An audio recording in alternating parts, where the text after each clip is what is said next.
নে এক দেশ এক নিৰ্বাচন কৰিবৰ কাৰণে বিজেপি চৰকাৰে সকলো প্ৰকাৰ চেষ্টা অব্যাহত ৰাখিছে।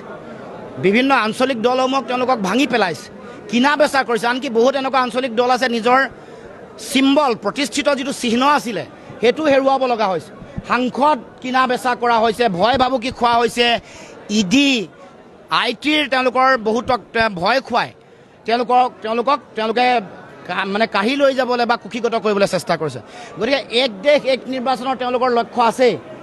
ওমেন ৰিজাৰ্ভেশ্যন বিলো তেওঁলোকে ইণ্ট্ৰডিউচ কৰিব পাৰে আৰু সমষ্টি পুনৰ নিৰ্ধাৰণ পুনৰ কৰিবৰ কাৰণে তেওঁলোকে প্ৰচেষ্টা অব্যাহত ৰাখিব। গতিকে তাৰ মাজত আমি 2029-ৰ যিটো ৰণকৌশল সেইটো ৰণকৌশল তৈয়াৰ কৰিব লাগিব। এক দেশ এক নিৰ্বাচনৰ গোটেই বিষয়টো যথেষ্ট চিন্তা কৰিবলগীয়া। মানে সেই সম্পৰ্কত মই এতিয়াই এটা দৃষ্টিভংগী ৰাখিলে ভুল হ'ব, কাৰণ ইয়াৰ নেতিবাচক প্ৰভাৱ আগতে এক দেশ এক নিৰ্বাচন কৰিব বিচাৰিছিলে, কিন্তু কাৰ্যকৰীকৰণত সমস্যা আহিলে। গতিকে এই কথা বতৰাবোৰ পুংখানুপুংখভাৱে আলোচনা নকৰি আইনী কথা, কাৰিকৰীগত কথা, প্ৰায়োগিক কথা, সকলো কথা ইয়াত অ'পেন ডিবেট হ'ব লাগিব। এইটো সংসদৰ মজিয়াটো ডিবেট হ'ব লাগিব। কমন মানুহ ইয়াৰ পাৰ্টিচিপেশ্যন লাগিব। বিধানসভা বা ৰাজ্যসমূহেও এই কথাটোত পাৰ্টিচিপেশ্যন লাগিব, কাৰণ ভাৰতবৰ্ষ এখন বিশাল ৰাজ্য। ইয়াৰ জিঅ'গ্ৰাফিকেল যি চেলেঞ্জবোৰ, ভৌগোলিক প্ৰত্যাহ্বান সকলোৱে বেলেগ বেলেগ।